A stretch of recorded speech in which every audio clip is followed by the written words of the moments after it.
Guys, let me ask you something. If you only knew this, one thing that 20 rental properties would retire you forever, a multimillionaire with a multiple six-figure cash flow that's never going away, that can be passed down your family line to create generational wealth, change the destiny and course of your family name forever. What would you do to get those 20 houses? Because it's not that hard. I'm gonna show you how to do it today. I'm gonna show you the power of cash flow. So if you take anything away from today's video, work for cash flow, work for passive income, do not work for a check. And it's really not that hard, guys. It's 4 houses a year for 5 years. In fact, if you go watch one of our podcasts on our Investor Army podcast channel, our other channel, Cindy Crane bought 30 houses last year alone. She's only been in the business for a few years. So what's your excuse? Get out there and change your life. I know you can do it. You deserve it. So let's go ahead and look at how cash flow works. So let's say you are the absolute worst person ever at raising money and you can only raise $100,000 one time. Let's say you can't even raise it, but you spent 20 years and you built up $100,000. You only need $100,000 that you're gonna rinse and repeat. We're gonna use a fix and finance method and cycle that money. Think fluid, think cycle, right?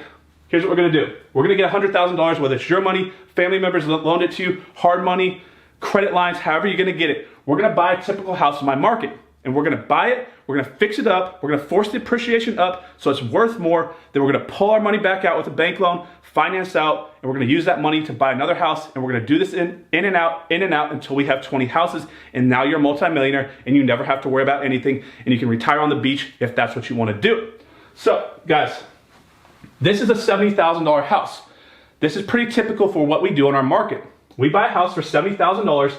Once we fix this house up, once we do all the repairs of the house, we're gonna push the value up to our ARV. That stands for after repair value. That'd be your market value of a fixed up rehabbed house in your market. It's gonna be worth about $125,000. But in order to get this $70,000 house to be worth $125,000, we're gonna have to put $22,000 in repairs into the property to make it nice. So we do that, we force it up, it gets appraised at $125,000. But we're gonna have some other costs while we're doing this project. We're gonna have taxes, water, electric, insurance, loan fees, right? Because most of y'all are borrowing the money, you don't have the money. So let's say we had $8,000 in carrying costs. Why? Because that makes it a nice, easy $100,000, which matches how much money we had. So we took $100,000, we borrowed it, we put it all into play. Every dollar we have is in play. So we're basically out of business. We can't do any more houses. All our money is stuck in this house. Is it gonna be stuck there forever? No. What are we gonna do to get it out? We're gonna go to our local bank. We're gonna go to a credit union or community bank because we don't wanna work with the big banks. We wanna be able to talk to that bank president, or we wanna be able to talk to these people face to face and build a relationship. So we're gonna go in and we're gonna say, look, we got this house appraised at $125,000. How much are you gonna give me? How much are you gonna give me on this house? And they're gonna tell you, we can probably give you 80 cents on the dollar. That means for every dollar, they're gonna give you 80 cents back and they're gonna put a mortgage on it, just like you would when you buy your house. So they're gonna loan you 80 cents of $125,000. That's basically $100,000. What does that mean? Now you're gonna have a brand new loan on the property. You're gonna have your $100,000 back out to do it again. And you're gonna go back and you're gonna buy another $70,000 house, $22,000, $8,000, do it again, in and out, in and out. And you're gonna do this as many times as it takes to get you to 20 houses. Why? Let's look at the numbers.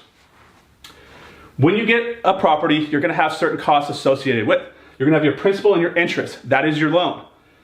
On this particular example, if you go to an amortization calculator, you're gonna see that a $100,000 loan for 30 years at 4.25% breaks down to a principal payment of $138 a month and $354 a month for interest. So that's $492 total.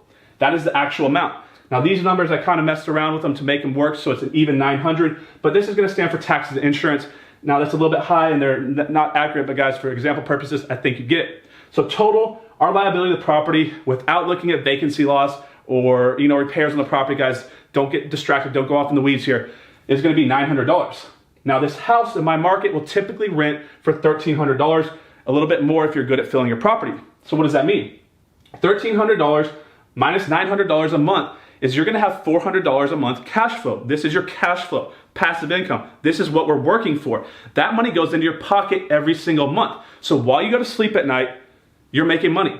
Every single month at the beginning of the month, you go out and you get a bunch of checks, you take them to the bank, and you didn't have to do anything for it because someone else went to their job, they worked a job that they don't like, they made money to come back and pay your house down and pay you $400 for the right to buy your house for you.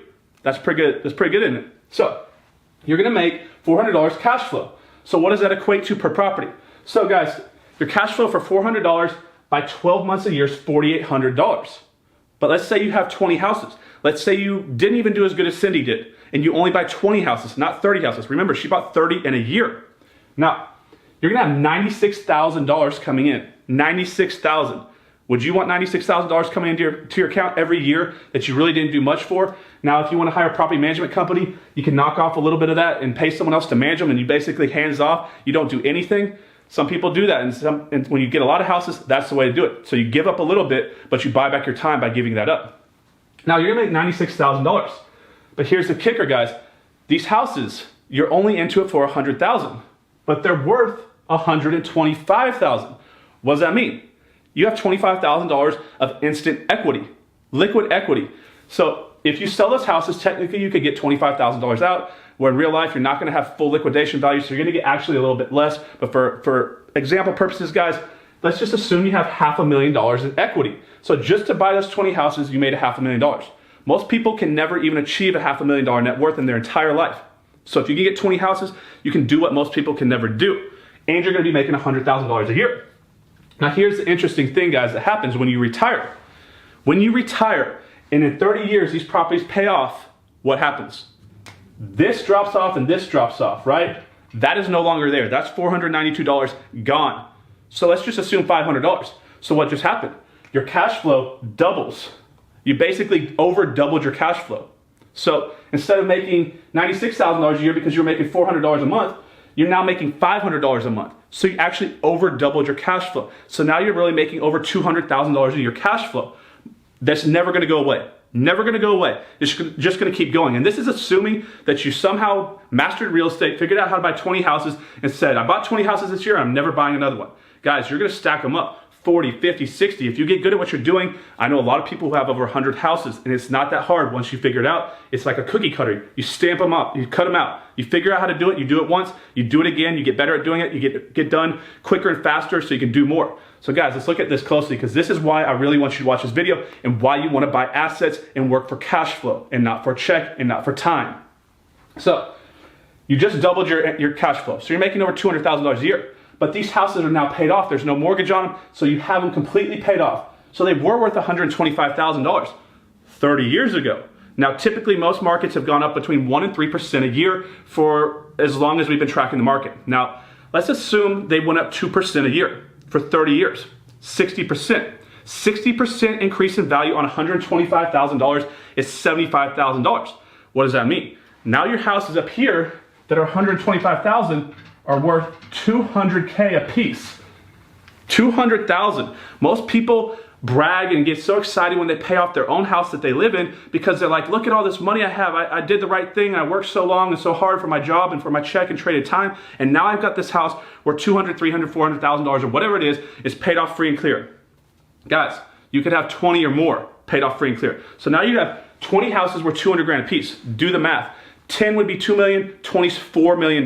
You have $4 million of assets sitting there paid off that are making you over $200,000 a year. Cash flow, never going away. When you retire at 65, most of y'all retire at 65, your income goes away even if you're making $200,000 a year and you did good throughout your life. You don't retire when you buy assets. They keep working for you, you pass them down, and that money's never going away unless you have some dumbass kid that inherits and pisses that money off, which, guys, unfortunately, that happens. So, that's another story, but we'll get into that. So guys, that is how you take $100,000, cycle it.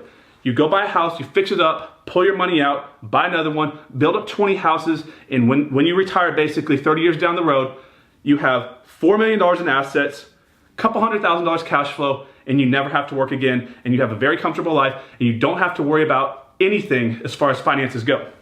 So guys, if you can learn one thing from today's video, focus on cash flow, not a check. Focus on reoccurring income, not going to a job every day to do something you don't like to do. Guys, I hope you liked today's video. Subscribe to the channel, and I'll see you on the next one. Have a good day.